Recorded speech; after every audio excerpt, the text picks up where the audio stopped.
Very well, welcome to Working Options and one of our series of masterclasses. Once again, this afternoon we have the NHS here with us.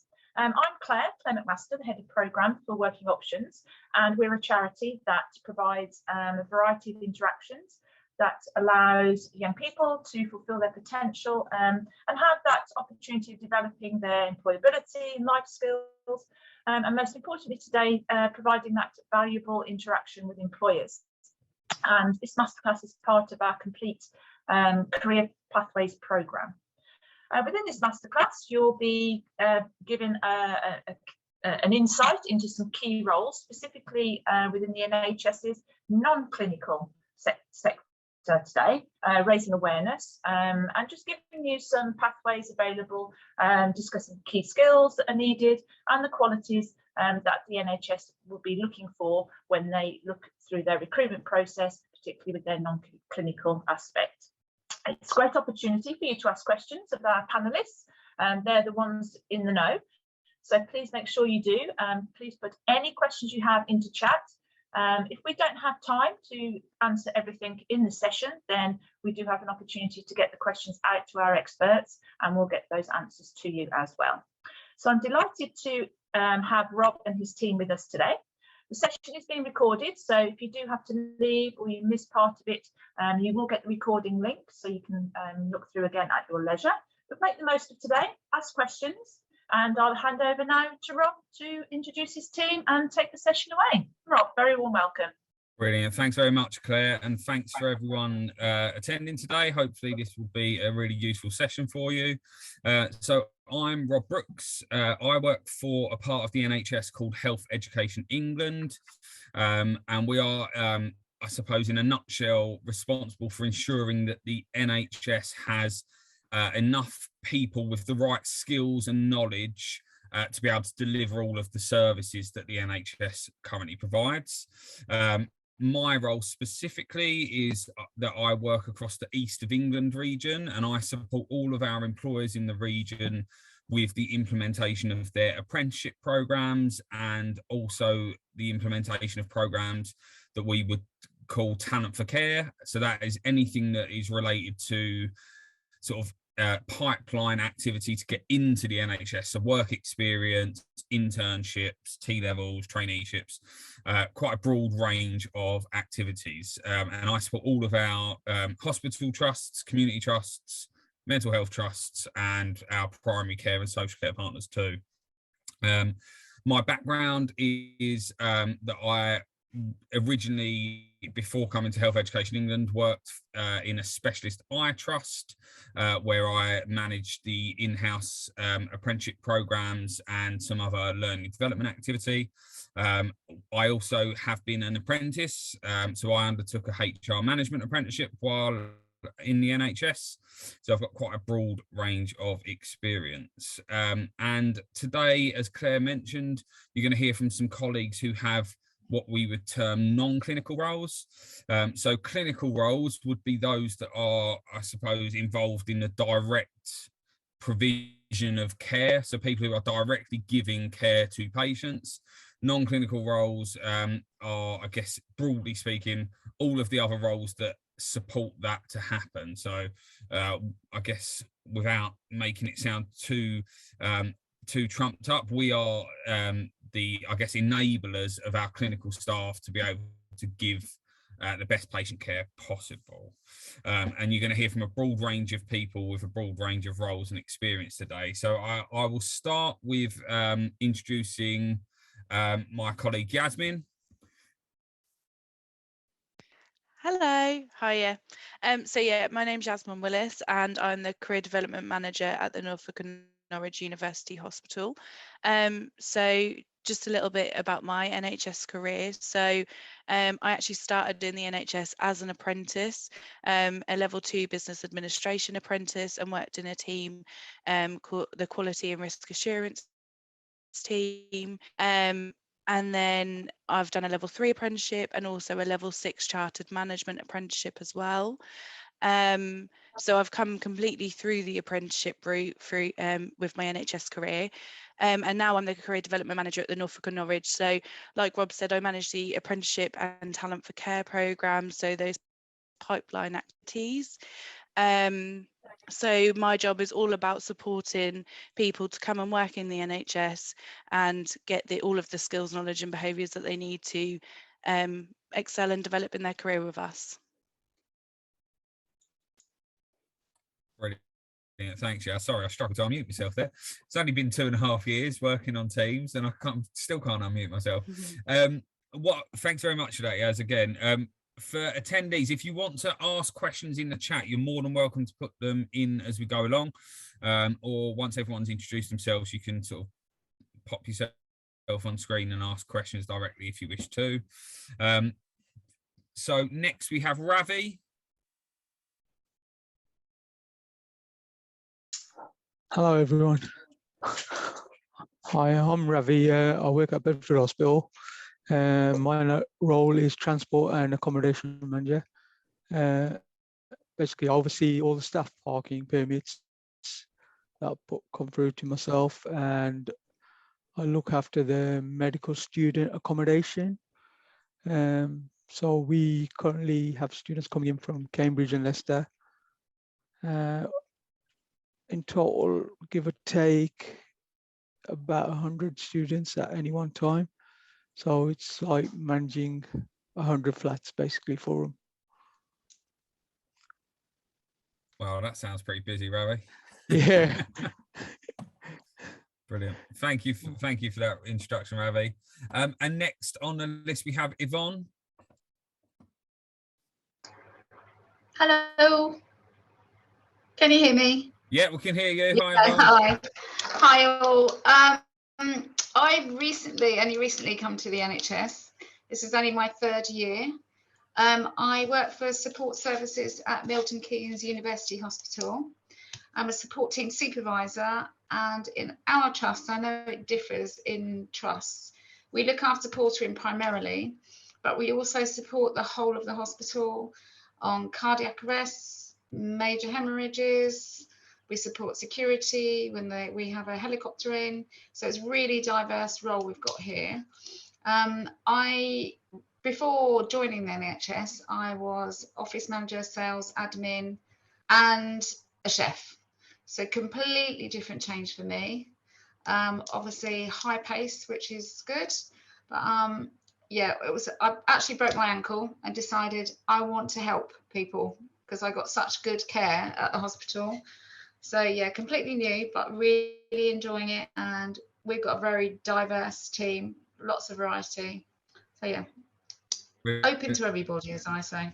Brilliant, Yvonne. I think it's a really good illustration of how the NHS can be open to anyone at any step of their career. It's an opportunity to come in and, you know, do something different and use some of those transferable skills you might have learned along the way. So really, really good illustration. Thanks for your introduction as well, Yvonne. We're going to come on to Sophie next. Hi everyone, my name's Sophie Morrison and I'm a National Apprentice Administrator for Health Education England, directly in Rob's team. Lucky me. Before I started this role, because I only started in November, I actually studied PE teaching at Sheffield Hallam University. And in my final year, obviously we had the COVID pandemic, which kind of took a bit of a spin on things for me. And I decided to help my local council with the COVID testing and vaccine work.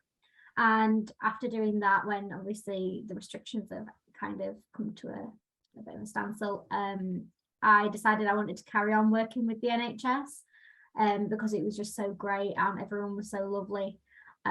So then I looked into administration roles because I feel like that was something that obviously wasn't clinical and I didn't have the academic qualifications for, so it was something really good to get myself into the NHS.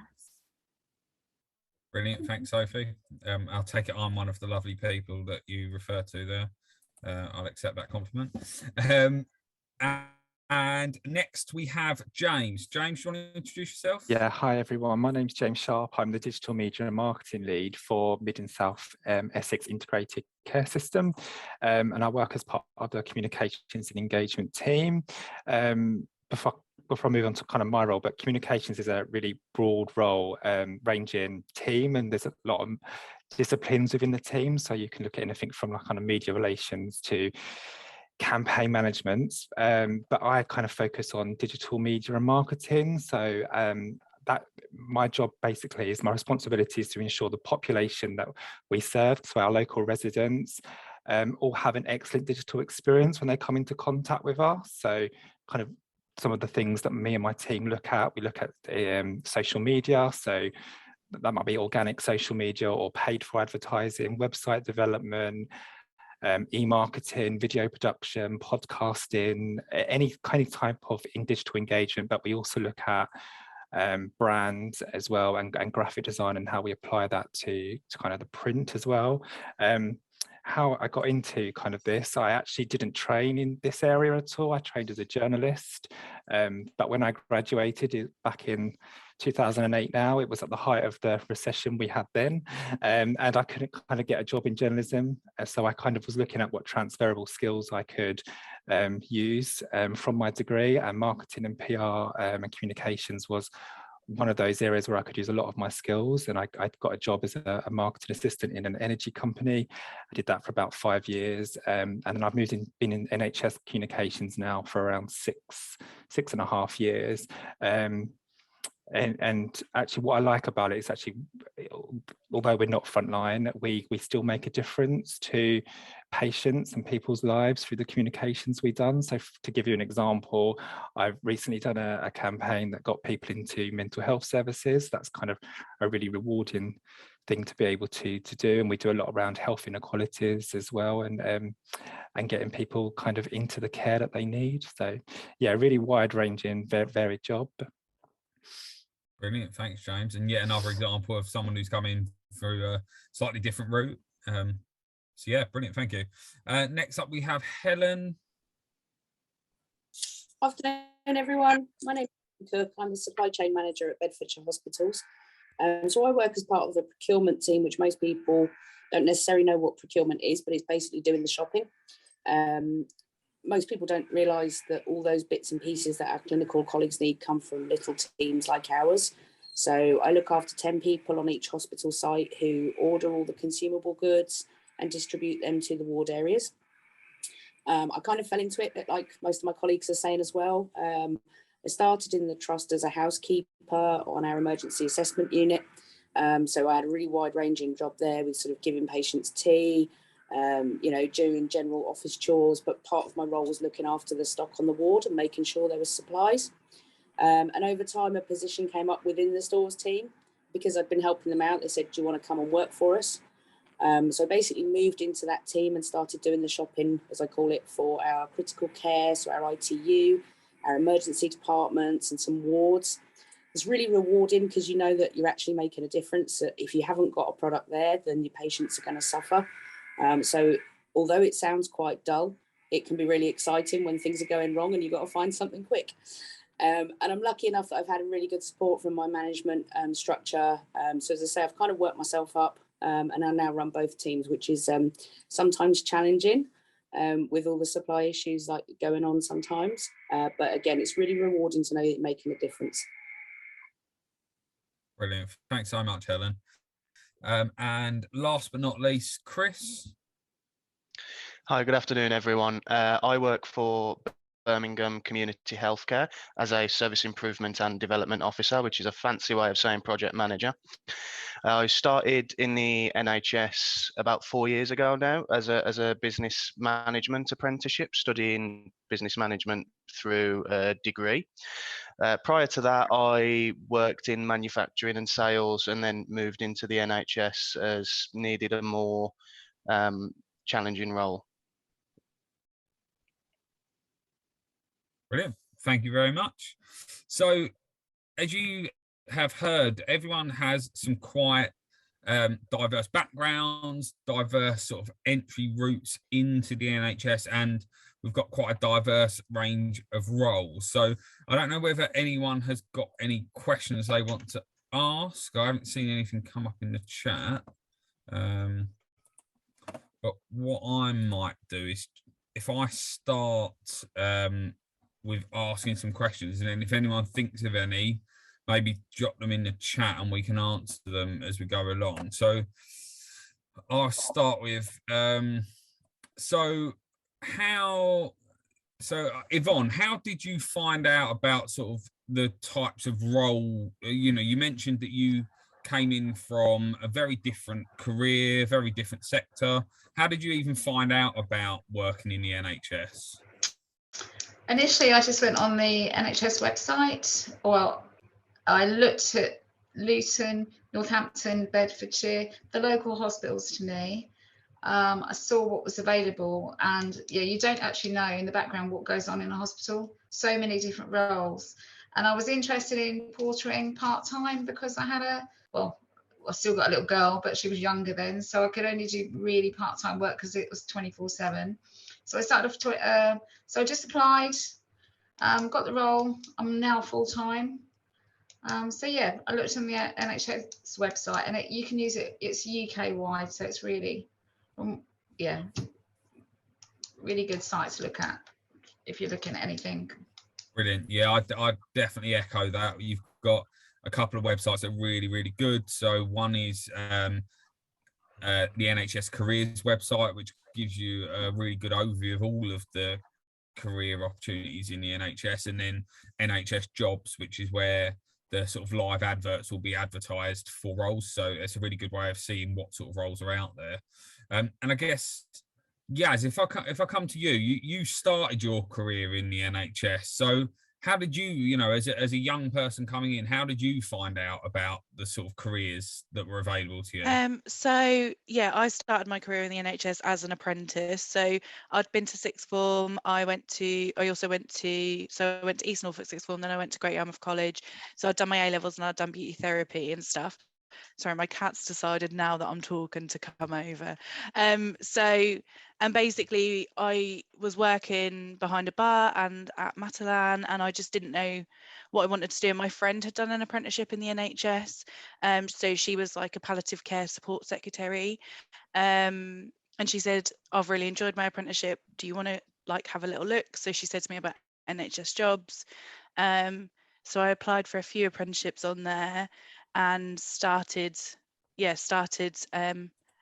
in the risk and quality assurance team at Norfolk Community Health and Care. So that's how I started my NHS career, and it was just from word of mouth, really, from a friend. Brilliant, really helpful. Okay, so we've heard about getting into the NHS. So I don't know whether someone else wants to answer, but what kind of progression opportunities are there? Sort of once you're in, what are the opportunities for developing going forward?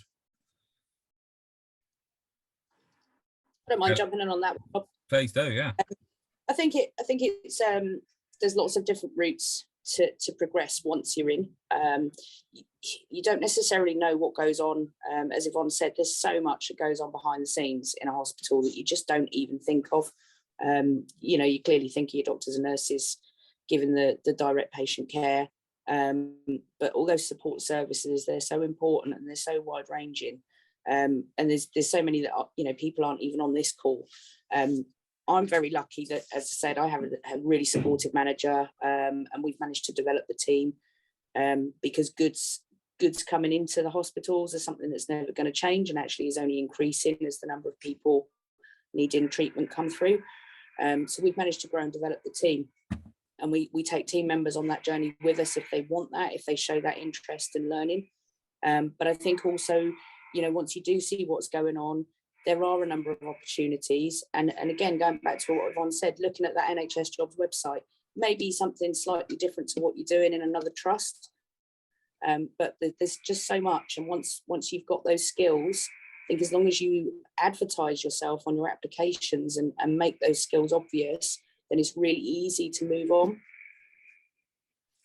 I think that's a really, really good point. And I guess the other thing that I would say is that one real big advantage of working within the NHS is that often there'll be opportunities to get development activities. So whether that is through apprenticeships or sort of other courses or in-house training, as a rule, the NHS are quite good at developing their staff, because you know, is fundamentally the most important resource that we have as the NHS. So you will find there are plenty of opportunities to sort of develop yourself and grow throughout your career.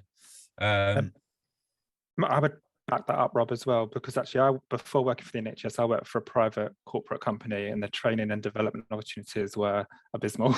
And since working for the NHS, actually, they really do invest in their staff, particularly in Mid and South Essex. And I've been on a number of training programs to progress me over the last six and a half years. And as a manager now, we're trained to be able to do that with our team and progress our team as well. So I've arranged for training and opportunities for all members of my team through our professional organisation, the Chartered Institute of PR or the Chartered Institute of Marketing, and we bring resource in. And people have also got the options to move across the team or up the team. They can go in any direction as well, or across the organisation if they don't think that actually communications is the right role for them. They can have a look at what else is in the company and is there a better fit for their skills or what they want to do? Yeah, definitely. And can I just add to that as well? So in terms of progression, so personally, obviously I started as a level 2 apprentice. I also did a level 3 business administration apprenticeship, and I was supported by my manager at the time to get experience in different areas in the organisation, because I just wasn't really sure what I wanted to do or where I wanted to go. And when I started my job at the Norfolk and Norwich, I was then enrolled onto my level 6, so my chartered management degree, and I was supported with study time, shadowing experiences and all of that. And obviously then in my role is career development manager, so I'd like to think that we invest in our staff, and so we've got hundreds of staff on various apprenticeship programs, and we've got people starting dietetic degrees, operational department practitioner degrees, nursing degrees, trainee nurse associate, like the list is on, and it's not just clinical opportunities. There are also, we've got people on project management courses, chartered management, their masters. So yeah, there's lots of opportunities to develop once you're working in the NHS. Definitely.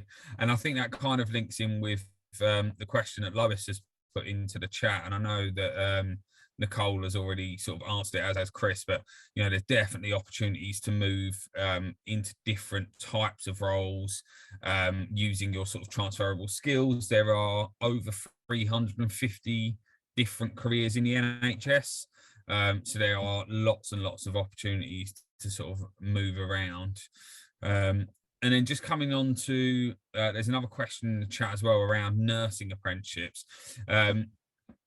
I guess, so which would be better for nursing, a degree apprenticeship, an apprenticeship or a degree?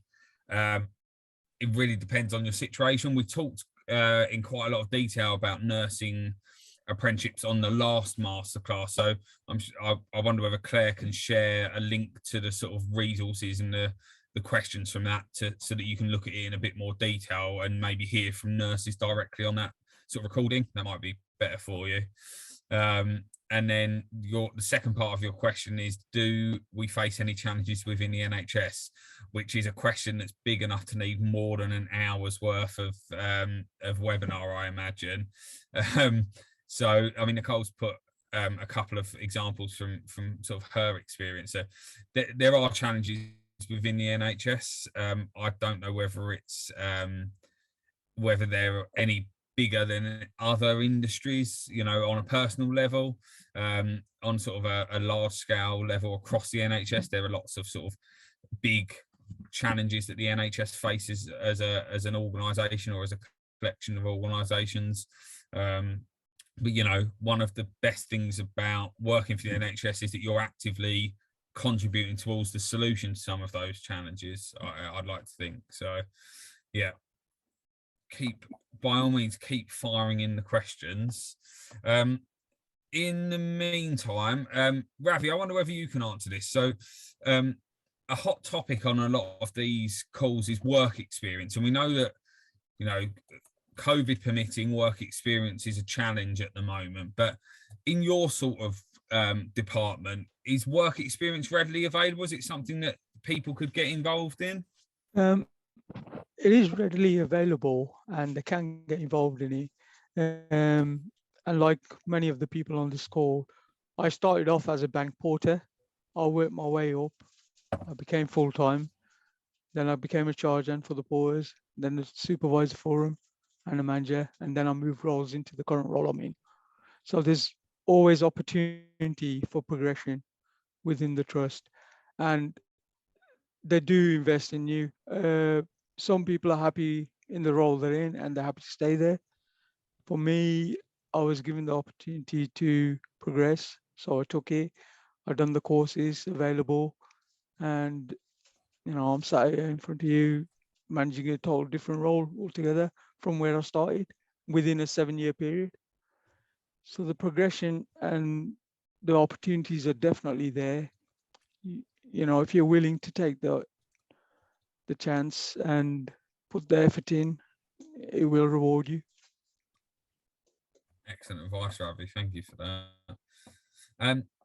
So I guess I mentioned at the start of the call the sort of difference between clinical and non-clinical roles, and I said that sort of non-clinical roles generally are not directly involved in delivering patient care. But Chris, I wonder whether you might be able to share your experience as a non-clinical professional within the NHS. What sort of patient interaction do you have?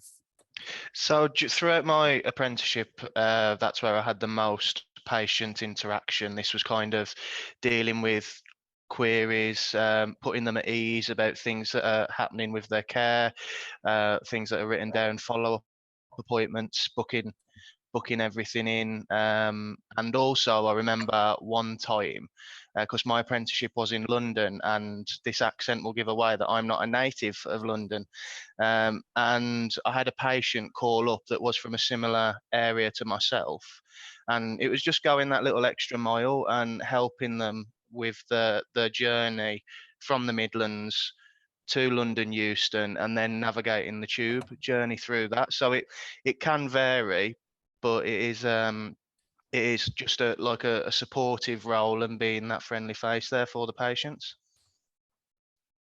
Yeah, thank you, Chris. How about yourself, James?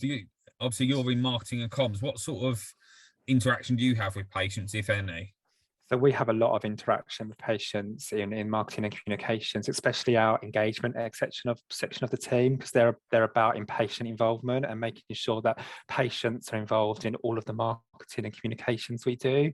So we don't sign anything off or put anything out public unless patients. We've had patient focus groups, for example, where we organise meetings that they can come to, and we can speak to them about the campaigns that we're doing. In particular in digital communications, we have a citizens panel where we send out questionnaires and things. That we do events. I've been stood in Chelmsford Shopping Centre a number of times speaking to patients, doing surveys. So a lot of patient interaction, and we work a lot alongside our clinical colleagues every single day to achieve that as well. So really varied role. No 2 days are the same, and I'm sure that's the same for everyone in the NHS. Yeah, and I think both of those answers are a real clear illustration as to how, although non-clinical staff might not be directly delivering patient care, we do have a significant impact on patients, whether that be, making sure they get to their appointments on time, helping them sort of change appointments, getting their feedback on how services can be improved. It's all sort of activity that ultimately benefits patient care. So that's what we are here for, even if we're not sort of drawing blood or taking blood pressure or anything like that. So yeah, thank you very much. So Yvonne, I wonder if I can ask you, what kinds of people, you discuss quite a varied role. What kinds of people, what kinds of roles do you work with in support services? We obviously primarily portering, take patients from A to B. We work with the bed managers and the site office, site managers, to help them navigate movements of patients in beds, try and get flow through the hospital, people being discharged. So we work quite closely with them. We also work quite closely again with ED, try and help them out, because obviously all EDs are very busy. Try and help the flow through the patients there as well. We work with the ward managers as well, fairly closely. There are any problems, because we're classed as support team, so they tend to call us if there's any issues.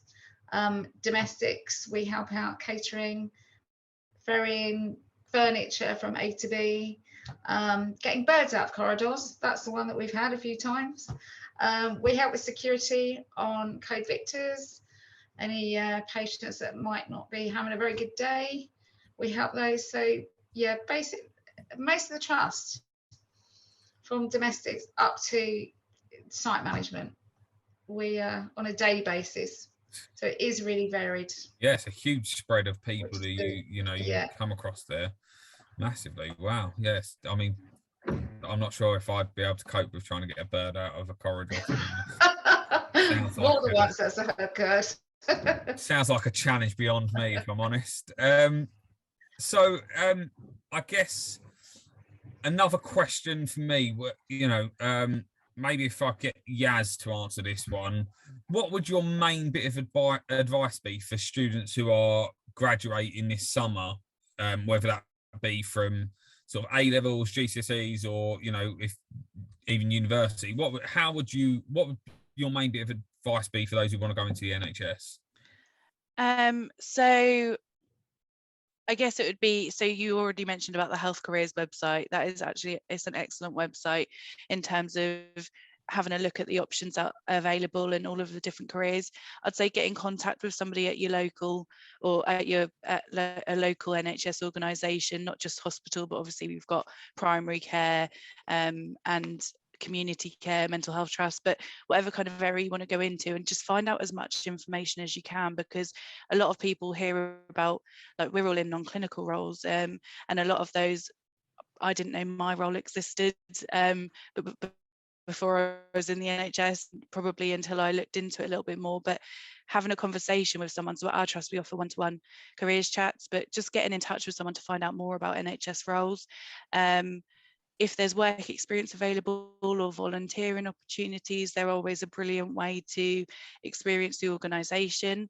If there are people leaving, students from high school and college, and you are thinking about going to university to potentially doing a degree, but you're not sure what you'd like to do, I'd say getting an apprenticeship in the NHS is a brilliant way, because depending on the level of the apprenticeship, you've kind of got anything from a year upwards to experience working in the NHS before you commit to going and studying a degree. But you also might find whilst you're doing your apprenticeship that there's development opportunities internally, and you might not go to university to do your degree, you might do your degree through the trust.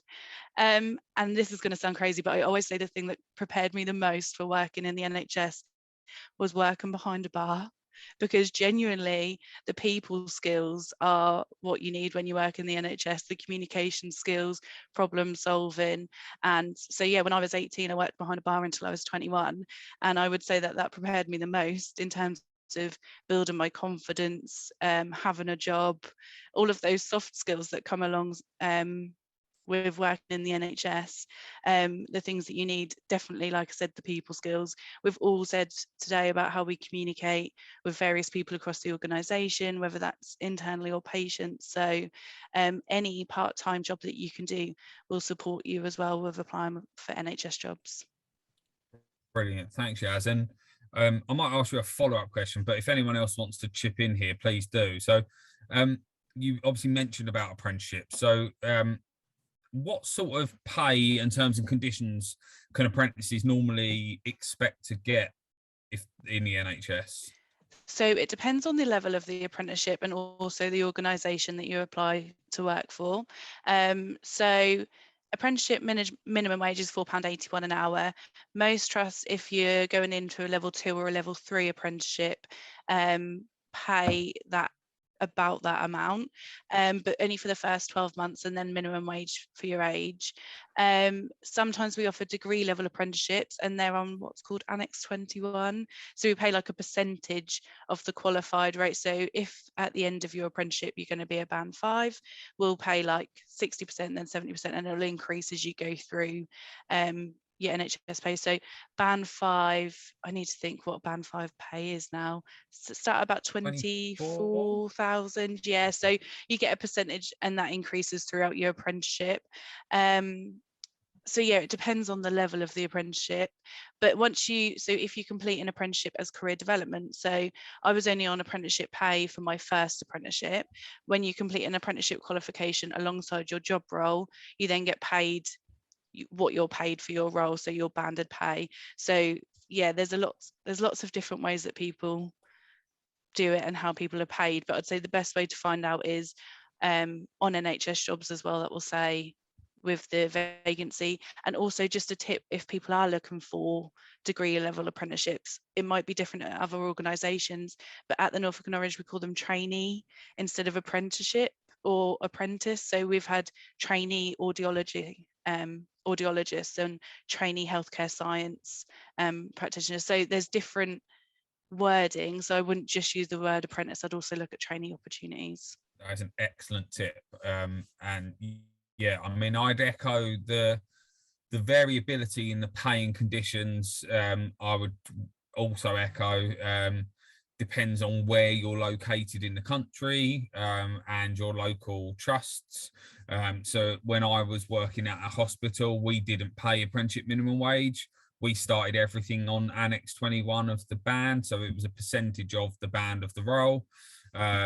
But then you might get some trusts that sort of offer minimum wage for certain apprenticeships and not others. So as Yaz says, it's definitely worth having a look at what the local offer is. You can do that on NHS jobs, which I'm sure we can share the link to that sort of after the event. And as Yaz says, when you do search on NHS jobs, you can search, by keywords. You can put apprentice, you can put trainee in, you can refine by a radius. So if you put your postcode in, you can sort of refine a search based on being, 10 miles around where you live. So there's lots and lots of different filters. You can also directly look for specific NHS organisations. So if you want to work at the Norfolk and Norwich University Hospital, you can have a look at all of the jobs that they've got advertised at any one time. Which everybody should. Everybody should, everybody absolutely. Should. Yeah, Yaz is doing a big sell for NNUH. So yeah, absolutely really good advice there, Yaz. Thank you very much. So I wonder, obviously this sort of is perhaps linked to that, but what was the application process like for you, Helen, when you joined the NHS? How did you go about sort of applying? What was the interview process like? I suppose for me it was a little bit easier when I went for the role I'm in now, or my starting point, it was slightly easier because I knew some people already from having done that first role. But when I very first applied for the housekeeper role, a massive stress to everyone. If you're looking at NHS jobs, you'll get a person specification and you'll get your technical definitions, and you really need to read those. So if we're recruiting now, I want you to sell yourself to me. And that's what I had to do, is say, this is who I am. These are the skills I've got. But you need to make it more than that. I've got 5 GCSEs listed in your qualifications section. You really need to use the supporting information, or whatever format it's in, to give all those extra bits of who you are. I think Yaz touched on it. It's so much about people skills and your personality, especially with some of the support services within the NHS for very small teams. And actually, it's not just about the qualification you've got on paper, it's about who you are and what your values are. So I'd strongly suggest anyone applying for a role, make sure you read those details and include that information, because we can only read what you put in front of us and try and imply something out of it. You need to really sell yourself and tell us why you're so amazing. Yeah, I think that's an excellent bit of advice. The way I look at person specifications is it's a way of an employer effectively asking you when you have done certain things or what experience and skills you've got. So if you treat a person specification as almost a set of questions, you know, recruiting managers want you to give them examples of where you have shown that you have good communication skills or you've got good organisation skills. So I think that's a fantastic bit of advice there, Helen. Thanks. I think that's fine. I mean, you know, to give an example, the last time we recruited for a role, we had sort of 40, 50 applicants, and trying to sort through those can be really difficult. But this is going to sound really stupid. One of those roles needed a full UK driving licence, and probably half the applicants didn't tell me they had a driving licence. So it may sound obvious. You may know you have your driving licence, but unless you answer that question and tell us what you've got, you can't know that. Yeah, definitely. Brilliant. So I wonder whether James might want to answer this one. What advice would you give to the people on the call who perhaps know they want to work for the NHS but don't really know what they want to do? I would probably say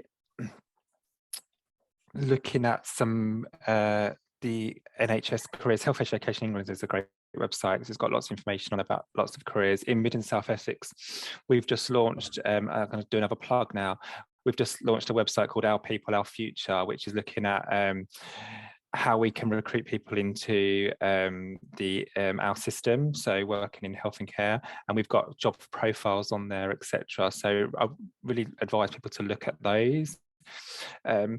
If you wanted to, for example, work in NHS communications and you wasn't sure which area you wanted to work in, there's the NHS comms community is so big. There's Facebook groups and there's Twitter groups and etc. And I find that as a really good font of knowledge as well to really help you hone down on particular areas, because even in communications, it's such a broad area of disciplines that you could specialize into. Yeah, so kind of just do your research and ask, or if you drop people a line. I've stalked so many people on LinkedIn before and just writing to them and messaging them. I'm happy people want to do that to me as well, because I've been there. Yeah, so just kind of try and soak up as much knowledge as you can and find out as much to help you find out where it is that you want to go.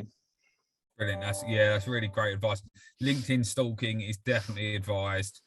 You will find that most people in the NHS are really happy to offer up a bit of advice, a little bit of guidance on how best to sort of get in.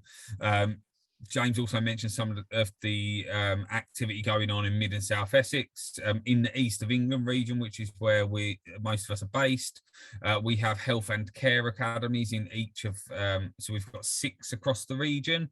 So if you are in either Essex, Suffolk, Norfolk, Hertfordshire, Cambridgeshire or Bedfordshire, you will find that there are academies that you can have a look at. There'll be lots of resources, opportunities to get some sort of work experience. So if anyone is interested in finding out a bit more about that, you're welcome to get in touch with me and I can direct you to the right place.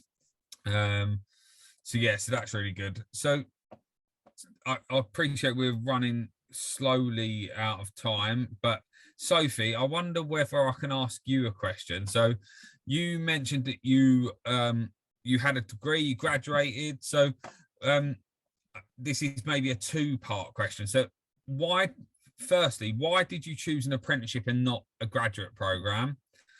And secondly, what's it like being an apprentice in the NHS? So when I graduated, I wasn't sure what I wanted to do. I wanted to take a break from teaching, and I looked up on the NHS website and I knew that if I hadn't chosen exactly what I wanted to do, then administration is kind of like a starting point. So I did actually search administration roles, and my role's national, so that was convenient. And also with my job role that I'm in now, I was also offered a level 3 business administration apprenticeship as well, which I'm nearly finished now, and I definitely recommend it. It's really useful, and that was kind of my leaning point into picking this job. Brilliant. Yeah. And I think, Sophie, I think you're quite a good example of the fact that, you know, just because you had a degree doesn't always mean that you have to come in to do a graduate program or a master's level qualification. You've come in and done a level 3 business admin apprenticeship, even though you already had a degree. And I think that's a really good illustration of the fact that when you're looking at apprenticeships, don't get too hung up on going up another academic level, because it isn't always the right thing. Sometimes you need to go sideways, or even, you know, go down a level from what you currently have, because it is the best option to get into that particular career sort of pathway. So a really good example, you could have a doctorate in biology, but if you want to be an accountant and come in as an apprentice, you have to do a level 3 accountancy apprenticeship, because that's where they teach you double entry bookkeeping. And if you don't understand double entry bookkeeping, the rest of the whole, you know, your career in accountancy will make no sense. So sometimes it's really easy to get caught up on that, oh, I must go up another level, when actually it should be more around what sort of skills and knowledge could I learn for a new job role. So that would be my advice. Don't get too caught up on degree apprenticeships when you're looking to apply. I just want to echo that as well, Rob, actually, because we put out a degree level opportunity, and we had an applicant apply who had a level 4, but actually after discussion, a lot of it is about learning about the working environment. Sorry, my voice is going. The working environment and the role, and working in the NHS, like you can see what a big diverse organisation the NHS is. So it was actually better for her to do a level 3 before she went on to the degree opportunity, to have those 18-20 months getting used to working in the NHS and shadowing and having those opportunities. But I think a lot of people often look at the levels and say, well, I've got that level, but with an apprenticeship it's a completely different experience. Yeah, can I just echo on that as well? I think, because I have a degree, but for communications, you don't actually necessarily need to have a degree to work in this area. One of the things that potentially we will look for from an entry-level role is if someone's got maybe a professional certificate from somewhere like the CIPR or the CIM, which is the Chartered Institute of Marketing, or the Chartered Institute of PR, who offer like level 3, level 4 qualifications, and you can do them within 6 months to a year. So, and actually that will stand you in really good stead as an entry-level role into communications. And then as you build up, it's based on how many years experience you've got. That's what kind of we look for. Yeah, no, 100%. And I think it's, again, another good illustration of the fact that there are multiple entry routes into the NHS. So you can be a degree holder, or you could, you know, be straight out of school coming into an entry-level apprenticeship. There's an opportunity for everyone. Everyone's got a chance of progressing and developing through their career. So I think we've got about 10 minutes, I think, Claire. Is that about right? Has anyone else got any other questions? You must be bored of hearing me ask questions by now, surely. I'll let you all think a bit more. So I guess I might ask Yvonne this, I think. So the NHS is obviously an organisation that's built quite strongly on values. You know, that you tend to find that a lot of people who work in the NHS share similar values because of the, the type of work we do. So what advice would you give to people when they're going through that application and interview process about how they perhaps think about the values of the NHS? Okay. When you're filling out your form, when you're in your interview process, it's not necessarily all about how much knowledge you've got, i.e. degree, or if you've got 9s on your GCSEs. It's also about how you live your life as well, how you want to treat others. We've got in the teams, in the whole support services, we've got a lot of people that are ex-forces, that have come in at just completely left, trying to build their new life up, trying to move somewhere, trying to help people. We've also got on the other scale a couple of solicitors that have retired, but they still want to keep going. They still want to help people. So it's all about where you are in your life, I think. So it's not necessarily you have to have 10 degrees to get into the hospital. It doesn't kind of work that way in all routes.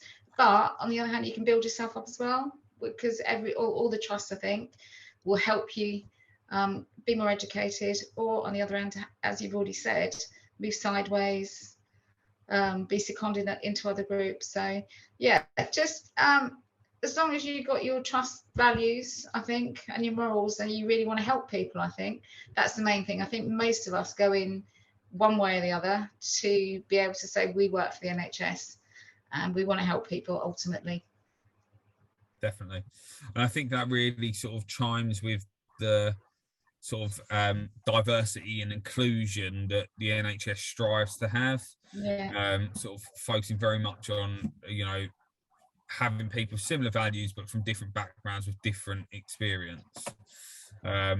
So we're starting to lose people. I guess maybe the last question, and we'll open this up to everyone. We'll get a little bit of a thought from each of you, and I'll pick on you one by one. So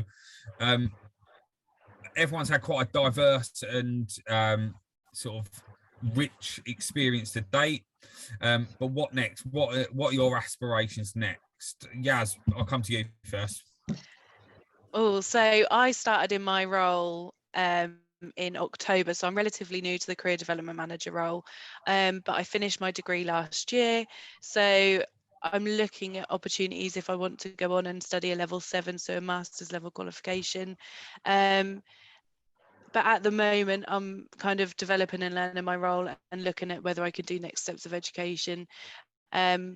I guess the next step for me in my department would be head of organisational development and learning. We will see. I go with the flow with my career. Like that, brilliant. Ravi, what are your aspirations? Hi, yeah, basically, like I says, I moved over from portering manager to this role recently as well, and a bit like Yaz, I'm learning and developing myself within this role at the moment, and again, always open to opportunity. Long term, the next step would be, I don't know, director of, because we fall under support services as well, and so does portering. So this role is all under the same umbrella, so to speak. And at Bedford Hospital, that support service role is quite big. It covers catering, security, parking, accommodation. So there's loads of different areas and that you could progress to, and opportunities. So we will have to see. There's a bit of competition on the call then, is there? Because a few of you could be going for the same job. Yeah, possibly. Well, I suppose that we'll segue to Yvonne then. What are your aspirations? Well, shortly, I'm hoping to start a leadership and management course. So we'll see where that develops. And like Ravi, our support services, the hotel group, catering, domestics, waste management. Yeah, we've quite varied there as well. So see what job roles come up in the future. See where I think I'd slot in. Who knows? World is your oyster, as they say. Yeah. Chris, what about yourself? You've recently changed roles as well. Yeah, so I just recently moved from being an A&E admin manager into a service improvement officer, and for me, I'm really enjoying the officer role because I get to work with everyone from patient focus groups all the way up to clinical and divisional leads, looking at the best way of how we can improve the service, whether that's efficiency or patient experience. And that kind of role is what I'm looking to develop further into, because it's so diverse and the sky's the limit. And Helen, how about yourself? So personally, I've got my level 4 in SIPS, which is the Chartered Institute of Procurement and Supply. So my next step would be a level 5 on that. The trust merged 2 sites, Bedford Hospital and Lincoln and Dunstable. So I've only been looking after both teams for about 10 months. We work very differently, but very, very good outcomes in both teams. So I need to try and pull those together. And my manager tells me one day I'll be head of supply chain for the ICS, which will include MK, but we might sit back on that for a couple of years. I see you soon, Helen. Yeah. Don't hold your breath, Yvonne, I might sit back. And Sophie, what are your aspirations? Do you still want to be a PE teacher, or are you sort of NHS for life now? I'm not going to be, I don't know. I'm really going with the flow. I really just enjoyed working with the NHS when I did, and I just see how it goes. I'm obviously doing my level 3 at the minute, so once I do that, and then hopefully go into a permanent job because I've got a house and things like that. I've just come out of uni, so just a bit of stability really, and I feel like the NHS offers that. Okay, cool. James, what about yourself? Have you got more aspirations? Yes, I kind of just really started in the last 2 years, probably at the start of the pandemic, in my kind of leadership kind of role in communications. I was put on the leadership management program, which was an internal kind of apprenticeship that we did in Mid-Essex. So that's kind of started my leadership journey. So I guess the kind of the next role for me in the next few years would be a kind of a head of communications. Yes, but there is definitely progression there. And I've actually, since I've been working for the organisation, I've been promoted 2 or 3 times. So it shows you that kind of leadership and that development opportunity is there. Brilliant. Yeah, and I guess for myself, I'm currently studying part-time, doing a master's, and like everyone else, I've kind of gone with the flow, which I think hopefully there's a bit of common theme coming out around the fact that you can sort of, because of the progression opportunities available, you can just drift along, and you can sort of go where your passion takes you, I guess. I've seen a question pop up in the chat. What is the most interesting part of your job? How about Ravi? What's the most interesting part of your job?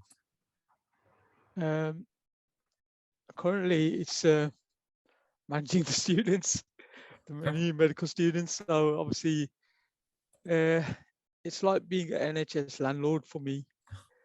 So I've got to make sure the apartments are ready, give the tenancy agreements, make sure from A to Z, everything that you would when you're letting a property is the same principle when you're staying here. Obviously, I'm liaising with the universities, their management team, obviously then liaising with finance here to sort all the paperwork out, invoicing. It is a very diverse role and there's a lot involved in it, and it's totally different from portering. So that's why I says there's a lot for me to process at the moment, but it's very rewarding as well. Brilliant. Thanks very much. So I think we've got a couple of minutes left. Claire, is there anything you needed to sort of sign off with? That's been brilliant. Thank you so much, Rob. I just absolutely, say thank you. Have a Slido screen to share. It is a way of us getting feedback, certainly for working options, but also for our presenters today. The session has been brilliant. It's really, from my point of view, allowed our attendees to see really what does go on behind the scenes. We don't really know, I don't think. As you say, we know very much about the frontline staff. It's very obvious. They're in the news. It's some of the first things you think about. But the success of an organisation is very often based, isn't it, on all of those roles that you guys on this call today do. So thank you so much indeed. It's been a great opportunity. There's obviously been questions come through. I'm sure if there's any other questions, we can make sure they get to you, and Rob, you can then distribute them to the most appropriate people that you're in. That would be amazing. So this QR code here just allows people to give us those their thoughts about today.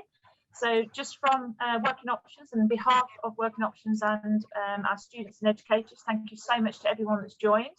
It's been brilliant to hear all the different opportunities and the progression routes and the opportunities there as well, from you know, those of you who are new to your roles right through to those who've had quite a bit of experience. So thank you very much indeed.